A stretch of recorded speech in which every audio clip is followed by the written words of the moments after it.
Hallelujah, जय मसीह की, praise the Lord. आज के इस नए दिन के लिए हम पिता परमेश्वर को धन्यवाद देते हुए आइए उनकी हुजूरी में आते हैं और आज वचन के द्वारा हम उनके प्रेम को और जानते हैं जो प्रभु यीशु मसीह के द्वारा परमेश्वर ने हम पर प्रकट किया, ताकि हम उस प्रेम की गहराई को जाने और उस प्रेम में बढ़े और परमेश्वर के आज्ञाकारी बेटे और बेटियां बने। तो हम आज के वचन में आएंगे। खुदा का आत्मा वचन को समझने में, सीखने में और उस पर चलने में हमारी सहायता करे। तो आज का वचन जो है वो दूसरा तिमुथियस उसके दूसरे अध्याय से है। 1 से लेकर 13 आयतों तक पढ़ेंगे और हम सारी आयत नहीं, बीच में हम कुछ आयत को स्किप करेंगे और हम जानेंगे कि आज खुदा का वचन हमसे क्या कह रहा है। तो ये जो सेकंड तिमोथी जो हम ये लेटर देखते हैं, ये अपोस्टल पॉल ने तिमोथी को, जो कि एक यंग पास्टर भी था और उनका डिसाइपल था और स्पिरिचुअल उनका बेटा भी था, तो उसको लिखी गई है कि किस तरह से कि वो परमेश्वर के सुसमाचार को आगे बढ़ाए, परमेश्वर के अनुग्रह में बना रहे और दूसरों को भी सिखाए और परमेश्वर के काम को वो करता जाए। और वो उसे लिखते हैं कि तू उस अनुग्रह से जो मसीह में है, वो तू बलवंत हो जा। तो सचमुच ये परमेश्वर का अनुग्रह और परमेश्वर का सामर्थ है जिसके द्वारा हम परमेश्वर के कार्यों को आगे बढ़ाते हैं, परमेश्वर के सुसमाचार को लेकर जाते हैं। तो वो इसी बात के लिए उसको कह रहे हैं कि मसीह यीशु के अच्छे योद्धा के नाई मेरे साथ दुख उठा।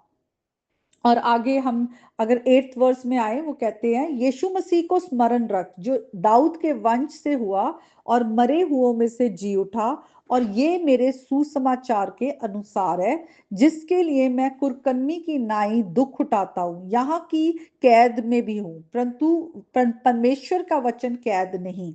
इस कारण मैं चुने हुए लोगों के लिए सब कुछ सहता हूँ कि वे भी उस उद्धार को जो मसीह यीशु में है अनंत महिमा के साथ पाएं।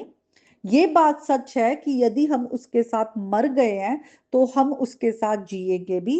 यदि हम धीरज से सहते रहेंगे तो उसके साथ राज्य भी करेंगे।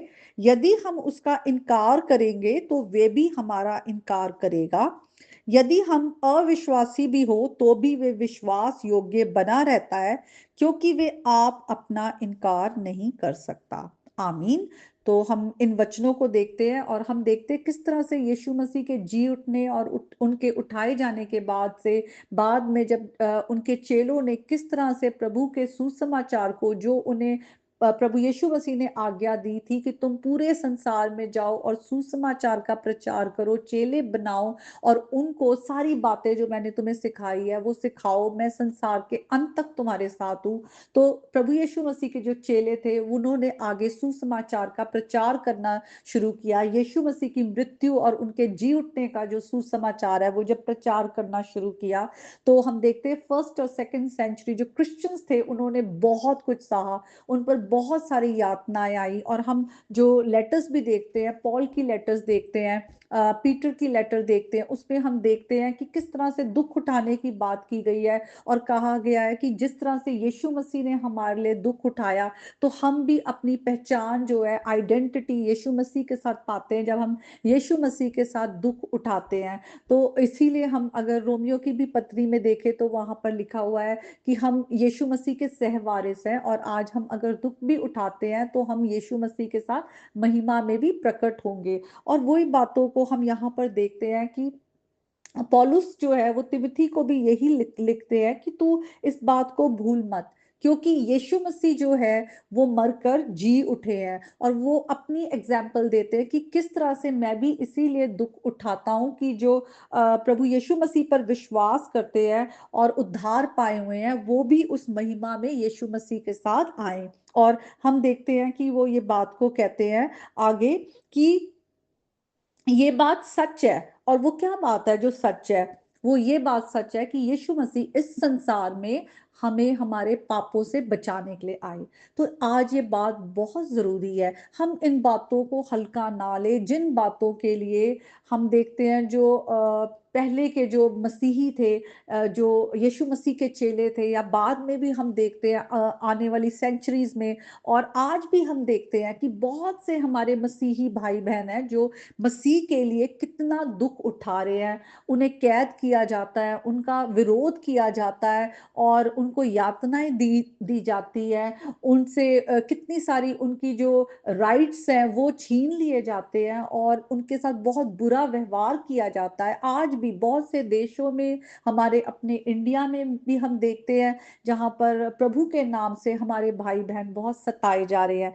तो आज हम अपने पे सेल्फ फोकस ना रहे कि प्रभु हमारे लिए क्या कर रहे हैं। हम हमेशा यही ना सोचे कि जो ब्लेसिंग्स है वो वर्ल्डली ब्लेसिंग्स ही है। हम देखें कि परमेश्वर ने ऑलरेडी हमारे लिए कर दिया है। प्रभु यीशु मसीह इस संसार में आए और उन्होंने क्रूस पर हमारे लिए जान दी, और इसीलिए पौलुस लिखते हैं कि हम उसके साथ मर गए हैं तो उसके साथ जिएंगे भी।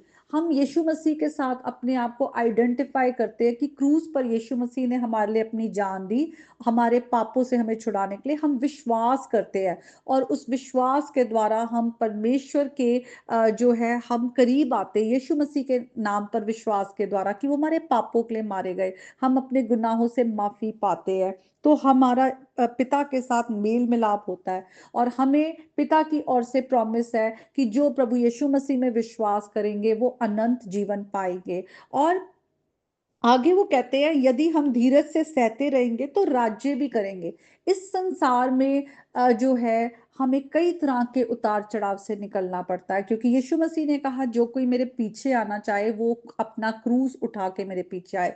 क्रूस उठाने का मतलब यही है कि हमें जिस तरह से यीशु मसीह का विरोध किया गया, यीशु मसीह के साथ जो है लोगों ने जो उनका इनकार किया, तो आज हम यीशु मसीह के नाम से जब चलते हैं तो लोग हमारा भी विरोध करते हैं, लोग हमारा भी इनकार करते हैं, और कई तरह की जो है चैलेंजेस आते हैं। लेकिन आज अगर हम धीरज रख रहे हैं, उन बातों को सह रहे हैं, हमारे पास एक आशा है। वो आशा क्या है? क्योंकि हमारा प्रभु यीशु मसीह हमारे, वो मरकर जी उठे हैं, जिंदा खुदा है, रेजरेक्टेड गॉड है, पिता के दाहिने हाथ जा बैठे हैं, और हम भी एक दिन उस इटर्नल लाइफ में प्रभु यीशु मसीह के साथ हमेशा हमेशा के लिए वास करेंगे। ये छोटी सी जिंदगी है जो कभी भी खत्म हो सकती है, और हम इस जिंदगी में जो संसार की चीजें हैं, नाशवान चीजों के पीछे नहीं, बल्कि हम स्वर्ग की तरफ, स्वर्गीय बातों की ओर अपना ध्यान लगा के प्रभु ने जो हमें प्रॉमिस किया है उन बातों की ओर चलते रहे। क्योंकि आगे वो लिखते हैं,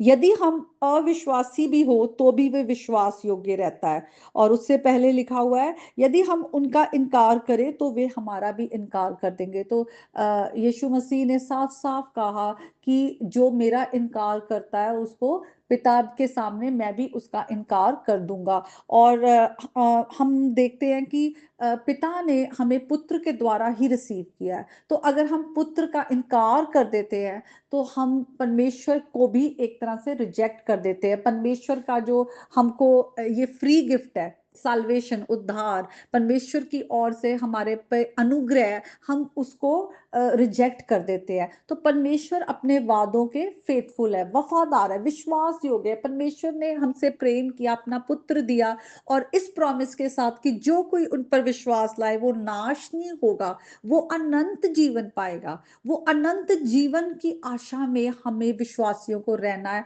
और किसी भी परिस्थिति में हमें प्रभु यीशु मसीह का इनकार नहीं करना। उनके नाम से हमें जो है मुड़ना नहीं है, पीछे नहीं हटना। और यहाँ पे एक और बात जरूरी है कि जब हम यीशु मसीह पे विश्वास करते हैं तो हमारा जो विश्वास है और हमारी आज्ञाकारिता है वो साथ साथ चलती है। हमें विश्वास करना है, अपने गुनाह के जीवन से मुड़कर परमेश्वर के साथ आज्ञाकारिता में चलना है। जो फेथ और रिपेंटेंस है हमारा साथ साथ है। अगर विश्वास लाए हैं, यीशु मसीह को कह दिया कि वो हमारा प्रभु है, हम अपना जीवन उसको देते हैं, तो अब हमें अपने आप को सबमिट करना है और परमेश्वर के साथ हमें आगे बढ़ना है उनकी धार्मिकता के लिए। क्योंकि परमेश्वर जो है वो विश्वास योग्य हैं, जो वादे प्रभु यीशु मसीह में किए गए हैं, वो हमारे लिए वो गारंटी है, क्योंकि परमेश्वर का वचन कहता है कि परमेश्वर झूठ नहीं बोलते और जो वो वादा करते हैं वो उसे पूरा करते हैं, वो वाचा के परमेश्वर है।